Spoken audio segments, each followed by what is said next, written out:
ಅಣ್ಣ ತಮ್ಮಂದಿರೇ, ಬಾಂಗ್ಲಾದೇಶದಲ್ಲಿ ಈಗ ನಡೀತಾ ಇರುವುದೆಲ್ಲ ಬೆಂಕಿ ಆಗ್ತಾ ಇದೆ.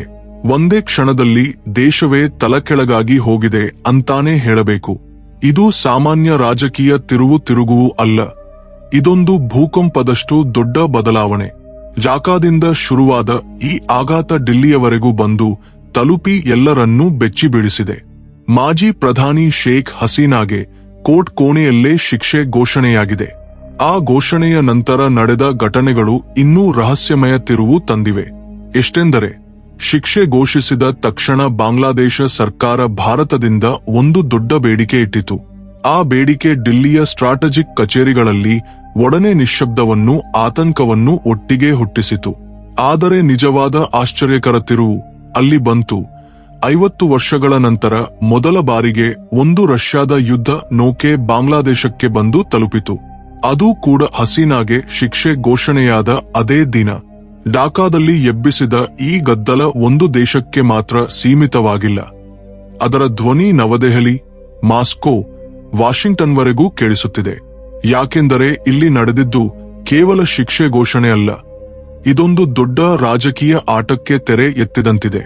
ಯೋಚಿಸಿ ನೋಡಿ, ದಶಕಗಳ ಕಾಲ ದೇಶವನ್ನಾಳಿದ ನಾಯಕಿಗೆ ಇಂತಹ ಶಿಕ್ಷೆ ಬಂದಾಗ ಕೋರ್ಟ್ ರೂಮ್ ಚಪ್ಪಾಳೆಗಳಿಂದ ಗುಂಗುಂಗಿತು. ಆದರೆ ನಿಜವಾದ ಕತೆ ಇಲ್ಲಿಂದಲೇ ಶುರುವಾಗುತ್ತಿದೆ. ಶಿಕ್ಷೆ ಲೊದಿದ ತಕ್ಷಣ ತಾತ್ಕಾಲಿಕ ಸರ್ಕಾರ ತನ್ನ ಕಣ್ಣು ನೇರವಾಗಿ ಭಾರತದ ಕಡೆಗೆ ತಿರುಗಿಸಿತು. ಒಟ್ಟಿನಲ್ಲಿ ಏನು ನಡೆಯುತ್ತಿದೆ ಎಂಬುದನ್ನ ಈ ವಿಡಿಯೋದಲ್ಲಿ ವಿವರವಾಗಿ ತಿಳಿಯೋಣ. ಆದರೆ ಅದಕ್ಕಿಂತ ಮೊದಲು ಈ ವಿಡಿಯೋಗೆ ಒಂದು ಲೈಕ್ ಕೊಟ್ಟು ಚಾನೆಲ್ ಸಬ್ಸ್ಕ್ರೈಬ್ ಮಾಡೋದನ್ನ ಮರೆಯಬೇಡಿ. ಅಣ್ಣ ತಮ್ಮಂದಿರೇ, ಢಾಕಾದಿಂದ ಡಿಲ್ಲಿಗೆ ಬಂದ ಸಂದೇಶ ಸಾಮಾನ್ಯ ಅಧಿಕೃತ ಪತ್ರವೇ ಅಲ್ಲ. ಅದು ನೇರ ಎಚ್ಚರಿಕೆಯಂತೆ ಇತ್ತು. ಶೇಖ್ ಹಸೀನಾರನ್ನ ತಕ್ಷಣ ತಿರುಗಿ ಕಳಿಸಿ, ನಮ್ಮ ಕೋರ್ಟ್ ಈಗಾಗಲೇ ಶಿಕ್ಷೆ ಘೋಷಿಸಿದೆ ಅಂತ. ನಂತರ ಬಾಂಗ್ಲಾದೇಶ ಸರ್ಕಾರ 2013ರಲ್ಲಿ ಭಾರತ ಬಾಂಗ್ಲಾದೇಶ ನಡುವೆ ಆದ ಎಕ್ಸ್ಟ್ರಾಡಿಷನ್ ಒಪ್ಪಂದವನ್ನೇ ಆಯುಧವನ್ನಾಗಿ ತೆಗೆದುಕೊಂಡು ಭಾರತದ ಮೇಲೆ ಕಾನೂನು ರಾಜಕೀಯ ಒತ್ತಡ ಹೇರಿತು. ಮೇಲ್ನೋಟಕ್ಕೆ ಈ ಬೇಡಿಕೆ ತುಂಬಾ ಬಲಿಷ್ಠವಾಗಿ ಕಾಣುತ್ತಿದೆ. ಆದರೆ ಆ ಒಪ್ಪಂದದ ನಿಬಂಧನೆಗಳನ್ನು ಗಮನವಿಟ್ಟು ಯೋಧಿದರೆ ಕತೆಯೇ ಬೇರೆಯಾಗುತ್ತದೆ. ಢಾಕಾ ತನ್ನ ಬಲಿಷ್ಠ ಆಯುಧ ಎಂದು ಭಾವಿಸುತ್ತಿರುವ ನಿಯಮಗಳು ನಿಜವಾಗಿ ಭಾರತಕ್ಕೆ ಗಟ್ಟಿ ಕಾನೂನು ರಕ್ಷಣೆಯನ್ನೇ ಕೊಡುತ್ತವೆ. ಆ ರಕ್ಷಣೆ ಇರುವುದರಿಂದ ಭಾರತ ನಿಯಮಗಳ ಒಳಗೆ ಇದ್ದುಕೊಂಡು ಇಲ್ಲ ಎನ್ನದೇ ಈ ವಿಷಯವನ್ನು ತಾನೇ ತೀರ್ಮಾನಿಸಿಕೊಳ್ಳಬಹುದು. ಅಂದರೆ ಬಾಂಗ್ಲಾದೇಶ ತನ್ನ ಬಲಿಷ್ಠ ಕಾರ್ಡ್ ಎಂದು ಭಾವಿಸಿದ್ದು ನಿಜವಾಗಿ ಭಾರತಕ್ಕೆ ರಿವರ್ಸ್ ಕಾರ್ಡ್ ಆಗಿ ಮಾರ್ಪಟ್ಟಿದೆ. ಭಾರತ ಕೂಡ ಈ ವಿಷಯದಲ್ಲಿ ಯಾವುದೇ ಅವಸರ ಪಡಲಿಲ್ಲ. ನಾವು ಯೋಚಿಸುತ್ತಿದ್ದೇವೆ, ಎರಡು ದೇಶಗಳ ಸಂಬಂಧ ಅತ್ಯಂತ ಬಲವಾಗಿ, ಉತ್ತಮವಾಗಿರಲಿ ಅಂತ ಸಾಮಾನ್ಯವಾದ, ಅಸ್ಪಷ್ಟವಾದ ಪ್ರತಿಕ್ರಿಯೆ ಕೊಟ್ಟಿತು. ಈ ಸಾಧಾರಣ ಪ್ರತಿಕ್ರಿಯೆಯೇ ತೋರಿಸುತ್ತದೆ, ಈ ಸಾಮಾನ್ಯ ವಿಷಯ ಈಗ ಪೂರ್ತಿ ರಾಜತಾಂತ್ರಿಕ ಆಟವಾಗಿ ಬದಲಾಗಿದೆ. ಅದೇ ಸಮಯಕ್ಕೆ ಢಾಕಾದ ರಸ್ತೆಗಳಲ್ಲಿ ಉದ್ವಿಗ್ನತೆ ಏರುತ್ತಲೇ ಇದೆ. ಜನ ಸಾಲು ಸಾಲು ಸೇರುತ್ತಿದ್ದಾರೆ. ಘೋಷಣೆಗಳು ಇನ್ನಷ್ಟು ಗಟ್ಟಿಯಾಗಿ, ಜೋರಾಗಿ ಕೇಳಿಸುತ್ತಿವೆ. ರಾಜಕೀಯ ವಾತಾವರಣ ದಿನೇ ದಿನೇ ಬಿಸಿಯಾಗುತ್ತಿದೆ. ಆದರೆ ಅತಿ ದೊಡ್ಡ ಆಶ್ಚರ್ಯಕರ ತಿರುವು ಶಿಕ್ಷೆ ಘೋಷಣೆಯಾದ ಅದೇ ದಿನ ಬಯಲಾಯಿತು. 17 ನವೆಂಬರ್ ರಂದು ರಷ್ಯಾ ಒಂದು ಅನಿರೀಕ್ಷಿತ ನಡೆ ತೆಗೆದುಕೊಂಡು ತನ್ನ ಅತ್ಯಾಧುನಿಕ ಕಾರ್ವೆಟ್ ಗ್ರೆಮ್ ಯುದ್ಧ ನೌಕೆಯನ್ನು ಚಿಟಗಾಂಗ್ ಬಂದರಿಗೆ ಕಳುಹಿಸಿತು. 5 ದಿನಗಳ ಸ್ನೇಹ ಸಂದರ್ಶನ ಎಂದು ಹೇಳಿದರು. ಆದರೆ 50 ವರ್ಷಗಳ ನಂತರ ಮೊದಲ ಬಾರಿಗೆ ರಷ್ಯಾದ ಯುದ್ಧ ನೌಕೆ ಬಂದಿದ್ದು ಅದು ಶಿಕ್ಷೆ ಘೋಷಣೆಯಾದ ಅದೇ ದಿನ. ಇದು ಕೇವಲ ಯಾದೃಚ್ಛಿಕವಲ್ಲ, ಒಂದು ದೊಡ್ಡ ಭೌಗೋಳಿಕ ರಾಜಕೀಯ ತಂತ್ರಕ್ಕೆ ಆರಂಭ ಎನ್ನಿಸುತ್ತದೆ. ಸ್ನೇಹಿತರೆ, ಇತಿಹಾಸದ ಪುಟಗಳನ್ನು ಸ್ವಲ್ಪ ತಿರುವಿ ನೋಡಿದರೆ ಅರ್ಥವಾಗುತ್ತದೆ. 50 ವರ್ಷಗಳ ಹಿಂದೆ ಕೊನೆಯ ಬಾರಿಗೆ ಚಿಟಗಾಂಗ್ ಬಂದರಿನಲ್ಲಿ ರಷ್ಯಾದ ನೌಕೆ ನಿಂತಿದ್ದು ಅದು 1971 ಯುದ್ಧದ ನಂತರ. ಪಾಕಿಸ್ತಾನ ಬಂದರನ್ನು ಸಂಪೂರ್ಣ ಮೈನ್ಗಳಿಂದ ತುಂಬಿಸಿತ್ತು. ಅಮೆರಿಕ ಈ ಪ್ರದೇಶದಲ್ಲಿ ತೀವ್ರ ಸಕ್ರಿಯವಾಗಿತ್ತು.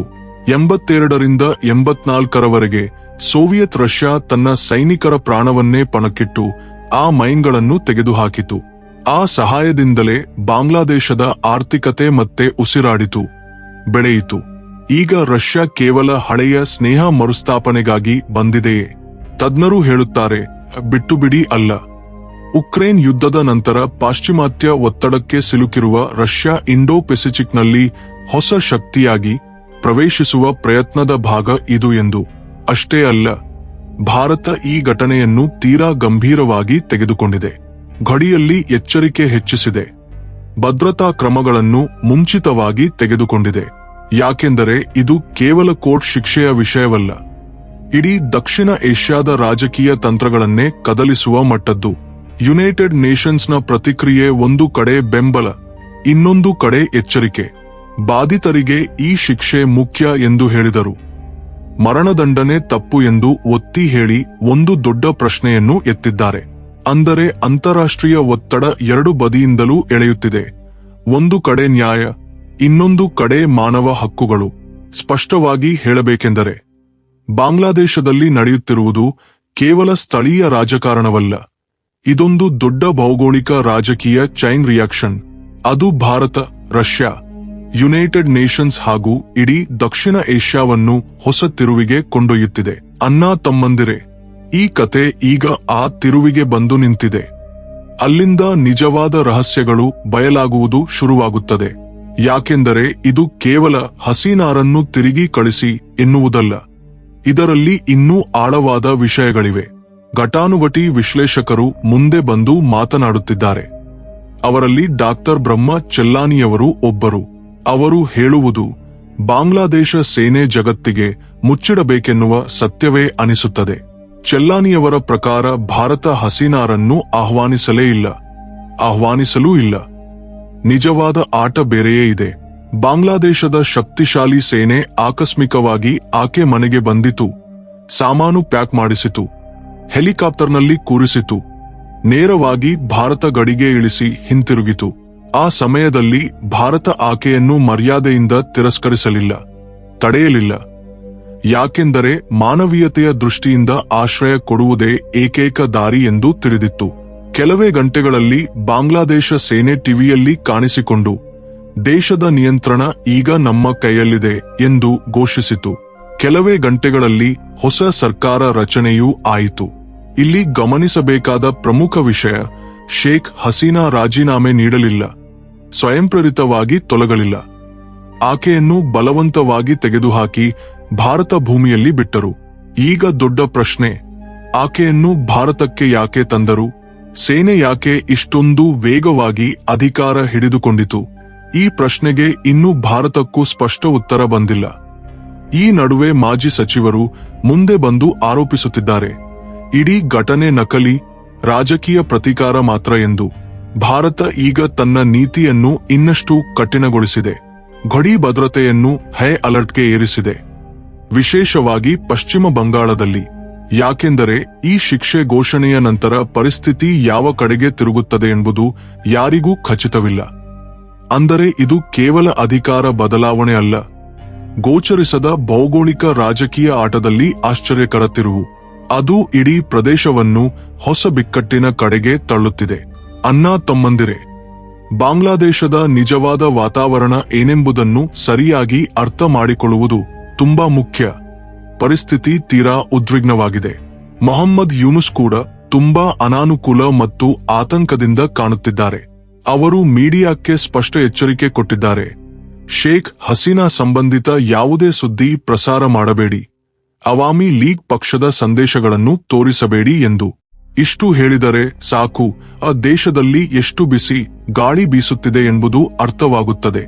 ಸರ್ಕಾರಕ್ಕೂ ಗೊತ್ತು, ಜನ ಒಮ್ಮೆ ಕೋಪಕ್ಕೊಳಗಾದರೆ ಪರಿಸ್ಥಿತಿ ಕೈಯಿಂದ ಜಾರಿ ನಿಯಂತ್ರಣ ಮೀರಿ ಹೋಗುತ್ತದೆ. ಹೊಸ ಸರ್ಕಾರ ಹೊರಗಿನಿಂದ ನೋಡಿದರೆ ಬಲಿಷ್ಠ ಮತ್ತು ಸ್ಥಿರವಾಗಿ ಕಾಣುತ್ತಿದೆ. ಆದರೆ ಒಳಗಿನ ಭಯವನ್ನು ಯುಎನ್ನ ಹೇಳಿಕೆ ಇನ್ನಷ್ಟು ಹೆಚ್ಚಿಸಿದೆ. ಮರಣದಂಡನೆ ತಪ್ಪು ಎಂದು ಹೇಳಿ ವಿಚಾರಣೆಯನ್ನು ನ್ಯಾಯದ ಮೈಲುಗಲ್ಲು ಎಂದು ಕರೆದಿದ್ದಾರೆ. ಅಂದರೆ ಅಂತಾರಾಷ್ಟ್ರೀಯ ರಾಜಕಾರಣದಲ್ಲಿ ನ್ಯಾಯ ಕೂಡ ಒಂದು ತಂತ್ರಗಾರಿಕೆಯ ಆಯುಧವಾಗಿ ಮಾರ್ಪಟ್ಟಿದೆ. ಈಗ ದೊಡ್ಡ ಪ್ರಶ್ನೆ ಇದೆ, ಬಾಂಗ್ಲಾದೇಶದ ಈ ಕೋರ್ಟ್ ನಿಜವಾಗಿಯೂ ಅಂತಾರಾಷ್ಟ್ರೀಯ ಮಾನದಂಡಕ್ಕೆ ತಕ್ಕಂತೆ ನಡೆದಿದೆಯೇ, ಅಥವಾ ಇಡೀ ವಿಚಾರಣೆ ಮೊದಲೇ ಬರೆದ ಸ್ಕ್ರಿಪ್ಟ್ನಂತೆ ನಡೆದಿದೆಯೇ? ಶಿಕ್ಷೆ ಘೋಷಣೆಯ ಸಮಯ, ವೇಗ, ಕೋರ್ಟ್ ರೂಮ್ನಲ್ಲಿ ಚಪ್ಪಾಳೆ ಎಲ್ಲವೂ ಮೊದಲೇ ಯೋಜಿತ ಎನ್ನಿಸುತ್ತದೆ. ಇನ್ನೂ ನಿಜವಾದ ಎಣೆಸಾಟ ಇದೆ. ಭಾರತ ಶೇಖ್ ಹಸೀನಾರನ್ನು ತಿರುಗಿ ಕಳುಹಿಸುತ್ತದೆಯೇ? ಬಾಂಗ್ಲಾದೇಶ ಹೇಳುತ್ತಿದೆ, ನಮ್ಮ ನಡುವೆ ಒಪ್ಪಂದ ಇದೆ, ಕಳುಹಿಸಿ ಎಂದು. ಆದರೆ ಅದೇ ಒಪ್ಪಂದದಲ್ಲಿ ಸ್ಪಷ್ಟವಾಗಿ ಬರೆಸಿಕೊಂಡಿದ್ದಾರೆ, ವಿಚಾರಣೆ ಎರಡೂ ದೇಶಗಳ ಕಾನೂನುಗಳಿಗೆ ಒಗ್ಗುವಂತೆ ಅಂಗೀಕೃತವಾಗಿರಬೇಕು ಎಂದು. ಭಾರತ ಎತ್ತುತ್ತಿರುವ ಪ್ರಶ್ನೆ ತುಂಬಾ ಸ್ಪಷ್ಟ. ಈ ಕೋರ್ಟ್ ಅಂತಾರಾಷ್ಟ್ರೀಯ ಮಾನ್ಯತೆ ಹೊಂದಿದೆಯೇ ಅಥವಾ ಕೇವಲ ರಾಜಕೀಯ ಬಲದ ಆಧಾರದ ಮೇಲೆ ನಡೆಸಿದ ಆಟವೇ? ಈ ಉತ್ತರಕ್ಕಾಗಿ ಕಾಯುತ್ತಲೇ ಭಾರತ ಯಾವುದೇ ಅವಸರ ಪಡದೇ ಇದೆ. ಈ ನಡುವೆ ಶೇಖ್ ಹಸೀನಾರ ಪುತ್ರ ಸಾಜಿಬ್ ವಾಜಿದ್ ಒಂದು ಭಾವುಕ ಮನವಿ ಮಾಡಿದ್ದಾರೆ. ನನ್ನ ತಾಯಿಯನ್ನು ಡಿಪೋರ್ಟ್ ಮಾಡಬೇಡಿ, ಭಾರತವೇ ಆಕೆಯ ಪ್ರಾಣ ಉಳಿಸಿದೆ ಎಂದು. ಇದರಿಂದ ಸ್ಪಷ್ಟವಾಗಿ ಗೊತ್ತಾಗುತ್ತದೆ, ಹಸೀನಾ ಮತ್ತೆ ಬಾಂಗ್ಲಾದೇಶಕ್ಕೆ ಹೋದರೆ ಅದು ಎಷ್ಟು ಅಪಾಯಕಾರಿ ಎಂಬುದು. ಇಲ್ಲಿ ರಷ್ಯಾದ ಪ್ರವೇಶ ಇಡೀ ಕಥೆಯನ್ನು ಇನ್ನಷ್ಟು ರಹಸ್ಯಮಯ ಮತ್ತು ಸಂಕೀರ್ಣಗೊಳಿಸಿದೆ. ಇದು ಕೇವಲ ಸ್ನೇಹ ಸಂದರ್ಶನವಲ್ಲ, ಇಂಡೋ ಪೆಸಿಫಿಕ್ನಲ್ಲಿ ರಷ್ಯಾ ಮಾಡುತ್ತಿರುವ ಹೊಸ ರಾಜಕೀಯ ಚಲನೆಯ ಸಂಕೇತವಾಗಿದೆ. ಈಗ ಮುಖ್ಯ ಪ್ರಶ್ನೆ, ಈ ಎಲ್ಲ ಘಟನೆಗಳು ಕೇವಲ ಯಾದೃಚ್ಛಿಕವೇ ಅಥವಾ ಬಾಂಗ್ಲಾದೇಶದಲ್ಲಿ ನಡೆಯುತ್ತಿರುವ ಪವರ್ ಗೇಮ್ನಲ್ಲಿ ಭಾರತ, ರಷ್ಯಾ ಮತ್ತು ಜಗತ್ತೇ ಒಟ್ಟಿಗೆ ಸಿಲುಕಿರುವ ಒಂದು ದೊಡ್ಡ ಚಿತ್ರದ ಭಾಗವೇ? ನಿಮ್ಮ ಅಭಿಪ್ರಾಯ ಏನು? ಕಾಮೆಂಟ್ನಲ್ಲಿ ಖಂಡಿತ ತಿಳಿಸಿ. ವಿಡಿಯೋ ಇಷ್ಟವಾದರೆ ಲೈಕ್ ಮಾಡಿ, ಚಾನೆಲ್ ಸಬ್ಸ್ಕ್ರೈಬ್ ಮಾಡೋದನ್ನ ಮರೆಯಬೇಡಿ.